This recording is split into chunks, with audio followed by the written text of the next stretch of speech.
É o Major Marcos Costa, né? Por favor, obrigado.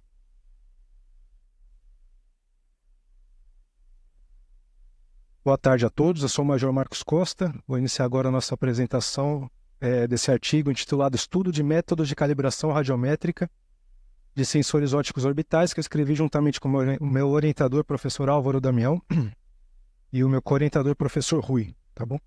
Então a gente vai falar sobre satélites que fazem imageamento óptico da superfície terrestre, tá bom? Então esse é um estudo teórico de comparação de métodos de calibração dos satélites, dos sensores que estão embarcados no satélite em voo, tá bom?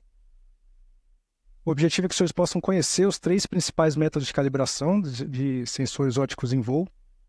E o roteiro é basicamente a estrutura do próprio artigo, uma breve introdução, uma parte teórica de radiometria, no terceiro tópico falando propriamente dos 3 métodos de calibração, finalizando com uma comparação entre esses 3 métodos e uma breve discussão. Primeiramente, a utilização desse tipo de satélite militarmente está associada à tarefa de IVR, é a tarefa de Inteligência, Vigilância e Reconhecimento. E isso aqui é um extrato de um documento da FAB, a DCA-1-1, que é a doutrina básica da Força Aérea Brasileira. E essa tarefa de IVR utiliza muito imagens como essa, tá bom? Essa é uma imagem de um satélite de alta resolução, lá no contexto do conflito da Ucrânia com a Rússia, tá bom? E os senhores podem observar aqui uma imagem da mesma região anterior e uma imagem posterior. Acho que está ruim de ver aqui na projeção, mas dá para ver claramente que existem barracas sendo instaladas lá numa base militar da Bielorrússia, indicando a possibilidade de uma preparação de uma tropa, tá bom? Então, a tarefa IVR tem justamente essa função de prover a cadeia de comando de informações que vão auxiliar no processo de tomada de decisão, né, vão aumentar a consciência situacional e auxiliar no planejamento das operações militares. E na Força Aérea, essa tarefa de IVR está muito atrelada, muito associada à aviação de reconhecimento, tá?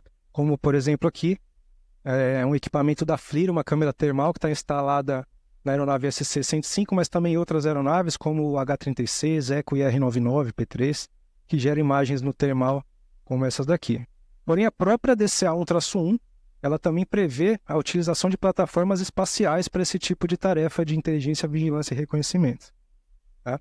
E as plataformas espaciais, elas têm algumas vantagens. Primeiramente, elas têm um alcance praticamente global, sem a exposição ao inimigo, tá? E também sem as limitações de uma aeronave de alcance, autonomia, assim por diante. Porém, por outro lado, para que as informações passadas pelo satélite sejam confiáveis, é necessário que os sensores estejam constantemente calibrados. Só que vocês podem imaginar que num cenário desse eles estão sendo constantemente degradados por radiação cósmica, tensões, vibrações, desde o seu lançamento.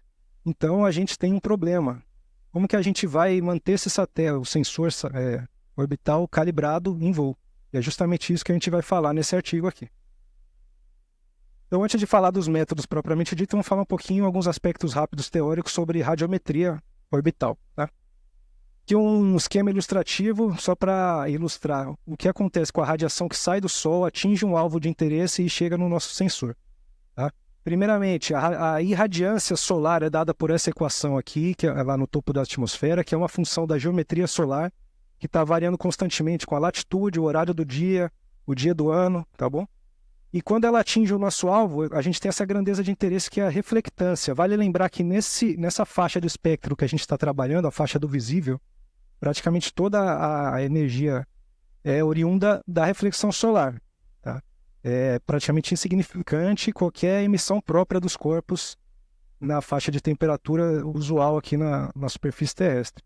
Por isso a gente trata aqui da reflectância, que é basicamente uma razão da radiância que sai do alvo pela irradiância solar que chega no alvo, tá? O segundo tópico de interesse aqui teórico é a chamada SFR, Spectral Response Function. Vamos lembrar que essas grandezas que a gente está trabalhando aqui, reflectância, radiância, são grandezas espectrais, ou seja, elas variam em função do comprimento de onda. E os sensores que trabalham nessa banda são projetados para trabalhar em bandas específicas. Aqui tem um exemplo de uma comparação de 4 sensores ópticos orbitais diferentes que teoricamente, trabalham nas mesmas bandas, né? Banda do azul, do verde, do vermelho e infravermelho próximo. Só que os senhores podem ver que as respostas espectrais são consideravelmente diferentes.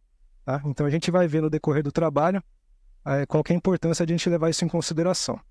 Por fim, na parte teórica aqui, sobre os números digitais. Então essa radiância que atinge o sensor, ela é transformada num sinal elétrico que, por sua vez, é transformada num número digital. Então a gente tem uma relação linear, dada por essa equação linear aqui, entre a radiância que atinge e o número digital que é gerado ali no satélite, no sensor, desculpa. Onde G é o coeficiente de ganho e B é o bias, ou corrente de escuro, que é o sinal elétrico que é gerado independente de qualquer estímulo. E a calibração consiste justamente na definição desses dois coeficientes, como a gente vai ver a seguir aqui. Tá? Então, vou começar a falar mais diretamente sobre a calibração. Então, conforme eu acabei de dizer, a calibração consiste na definição desses dois coeficientes. Aqui está um exemplo de um gráfico que mostra essa relação linear entre a radiância e os números digitais, ou digital numbers, né? Então, a calibração consiste numa coleta de diversos dados para fazer uma aproximação linear e procurar chegar nesses coeficientes. Tá? Antes do lançamento do satélite, essa calibração é feita em solo, no laboratório. Porém, após o lançamento, a gente tem 3 métodos para manter o sensor calibrado, que é o que a gente vai falar agora sobre cada um. Primeiramente, a instrumentação a bordo da aeronave, do satélite, ou onboard calibrators, né? Consistem de lâmpadas instaladas no interior ali do satélite, com irradiância conhecida, e vão servir de referência para a calibração do satélite. Alternativamente, também temos os difusores, que vão direcionar uma energia de referência, como, por exemplo, Sol, Lua, alguma estrela, para também servir de referência para a calibração do sensor. O segundo método, chamado de calibração vicária, é um pouquinho mais complexo, envolve utilização de equipamentos em solo para fazer a medição in loco da radiância de uma superfície de referência. Então, passa a ser uma verdade de campo que vai ser utilizada para comparar o número digital gerado pelo sensor orbital. É importante que o sensor, obviamente, esteja passando sobre a região naquele mesmo instante, simultaneamente. Então, feita essa comparação do número digital com a radiância medida em solo. Alguns pontos importantes sobre esse tipo de calibração. Conforme eu acabei de dizer, simultaneidade, é fundamental que essa medição em solo seja concomitante à passagem do satélite. Né? É necessário fazer a caracterização atmosférica, uma vez que a gente está medindo aqui em solo.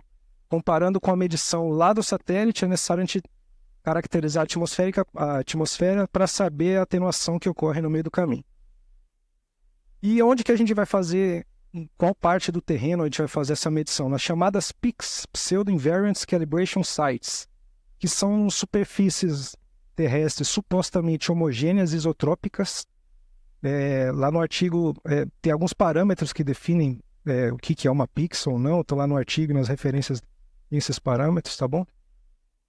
E com relação aos equipamentos de medição em solo, é importante a gente lembrar da SRF. Os equipamentos de solo têm que trabalhar na mesma banda do sensor orbital, mas é sabido que vai haver algumas diferenças, isso tem que ser corrigido. E também esse equipamento de solo tem que ser ágil. Lembrando da simultaneidade, é importante que o equipamento de solo faça as medições, toda a integração de dados o mais rápido possível, para não perder o timing ali da passagem do satélite. Terceiro método de calibração é chamado calibração cruzada. Nesse caso aqui, a nossa referência, ou a verdade de campo, lá em vez de ser a medição em solo, vai ser um outro satélite cuja calibração já seja bem conhecida, bem confiável, bem documentada. Tá? Então, ambos os satélites, o satélite de referência e o satélite a ser calibrados, vão fazer o imaginamento simultâneo.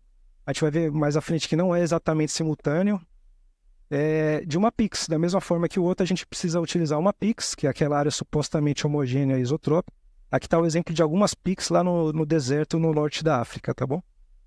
E alguns pontos importantes também, assim como da calibração vicária, a simultaneidade é fundamental, porém, vale lembrar que os satélites, cada satélite tem o seu ciclo orbital diferente e vão ter ciclos de revisita de cada ponto da superfície terrestre diferente. Então, precisa casar os dois satélites estarem passando aproximadamente na mesma região, fazendo um imaginamento da mesma região. Isso não é fácil. Então, o que a gente busca aqui é uma quase simultaneidade, tá bom? Não vai ser nunca exato. Outro aspecto que seria importante, mas também é difícil, é a geometria divisada, tá bom? Seria o ideal que ambos os satélites tivessem a mesma geometria divisada, mas é algo que também, na prática, nunca vai ser perfeito, precisa ser corrigido. As PICs, assim como já foi dito antes, só que dessa vez é um pouco mais importante a estabilidade dela, já que a simultaneidade não vai ser perfeita. As PICs têm que ter o máximo possível de estabilidade temporal, espacial e espectral, para tentar diminuir as incertezas das medições. Tá? E por fim, a resposta espectral, novamente, é sabido que as respostas não vão ser exatas, tem que ser na mesma banda, mas as respostas não vão ser exatas. Então a gente utiliza um fator de correção aqui que é chamado SBAF, Spectral Band Adjustment Factor, que é basicamente aqui uma razão entre a reflectância medida pelo satélite de referência pela reflectância do satélite a ser calibrado utilizando essa equação. Agora, para a gente finalizar com a parte de comparações entre os 3 métodos e algumas discussões correspondentes. Para a gente comparar esses 3 métodos, a gente optou aqui por utilizar 2 quesitos. Quesito de logística, que vai analisar a dificuldade ou a facilidade para executar esses métodos de calibração, e a acurácia de cada um. Tá? Primeiramente, a parte de instrumentação a bordo. A logística é a mais simples, porque são dados obtidos diretamente do satélite, não depende de cálculo de transmitância atmosférica, nada disso. Apesar de que, quando está instalado a bordo do satélite, ele acaba aumentando um pouco o custo do projeto, torna o satélite um pouco mais pesado, então aumenta um pouquinho o custo de lançamento, etc. Mas, em geral, é uma logística positiva. Por outro lado, vale lembrar que a lâmpada que está instalada lá dentro do satélite, que para servir de referência, ela está sujeita às mesmas degradações do próprio sensor. Tá? Então, no decorrer do tempo, pode ocorrer ali de ela ter uma degradação que a gente vai desconhecer. Então, é importante que a gente esteja sempre checando a calibração do satélite com os outros 2 métodos, tá bom? O segundo método, a calibração vicária, a logística ficou como negativa aqui, no sentido de que é uma logística mais complexa, né, exige uma instrumentação complexa no solo, cálculo de transmitância atmosférica, tem que ser simultânea a passagem do satélite, tem que estar com meteorologia favorável, e assim por diante. Tá? E sim, também as áreas, essas PICs, normalmente são áreas remotas de difícil acesso, então é uma logística mais complexa. Por outro lado, a acurácia tende a ser positiva, porque toda a medição é feita em loco, com bastante controle, todas as medições, coleta de dados são bem controladas, tá bom? E por fim, a calibração cruzada, a gente colocou aqui como mais ou menos, tem aspectos positivos e negativos. Tá? Primeiramente, a logística tende a ser mais simples também, porque a coleta de dados é direta do próprio satélite, porém tem aquele aspecto importante de que é necessário casar o momento em que os 2 satélites vão estar imaginando da mesma área, nesse momento ainda tem que estar com a meteorologia favorável, então existem casos de calibrações que foram feitas dessa maneira, que durou anos para você conseguir coletar os pares de imagens suficientes para concluir a calibração. Tá? A acurácia também acaba sendo um pouquinho afetada por diversas fontes de incerteza. Tem a incerteza do próprio satélite de referência, incerteza com relação às PICs, que teoricamente são homogêneas, isotrópicos, mas nunca exatamente. A simultaneidade não é exata, a geometria divisada não vai ser exata. Ainda tem aquele fator de correção SBAF que precisa ser aplicado. Então, são algumas fontes de incerteza que podem afetar um pouquinho a calibração cruzada. Porém, algumas discussões, apesar de ter esses fatores, esses pontos positivos e negativos de cada um, todos os métodos são eficazes. Existem diversos estudos que já utilizaram esses métodos e todos eles atingem a contento os objetivos, né, fazem boas calibrações. Segundo tópico diz respeito justamente a calibração cruzada. Tá? Um estudo recente de 2 anos atrás, 2021, apontou para a possibilidade de a gente utilizar os EPICs, que são os PICs estendidos. São PICs bem maiores e vão possibilitar que os satélites façam um imaginamento de pelo menos uma porção desse EPICs, quase que diariamente. Isso vai possibilitar, então, o aumento da frequência de calibração e permite um acompanhamento das tendências de degradação ali do sensor. Tá? E como é que a gente está no Brasil com relação a essa parte toda de calibração radiométrica de sensores orbitais? Tá? A gente começou no ano 2000, calibração do sensor CIBERS, só que só em 2016 foi feita uma calibração completa, vicária, já incluindo as incertezas experimentais do sensor CIBERS, do satélite CIBERS 4. E a gente tem alguns novos desafios aqui em curto tempo, médio prazo, né? Que envolve, por exemplo, o projeto Cartones, que é um projeto que prevê a utilização de satélites para imageamento óptico com alta resolução aí na ordem de 1 metro e com geometria divisada oblíqua, tá? Isso vai demandar alguns ajustes, né, na metodologia atual e também diminuição das incertezas, tá bom? Então, senhores, a gente passou pelo roteiro, não vou me estender mais aqui. O objetivo também que era apresentar os 3 principais métodos de calibração em voo de sensores orbitais e fazer uma comparação. E vou deixar aberto para dúvidas no final, a critério do Coronel Habermas.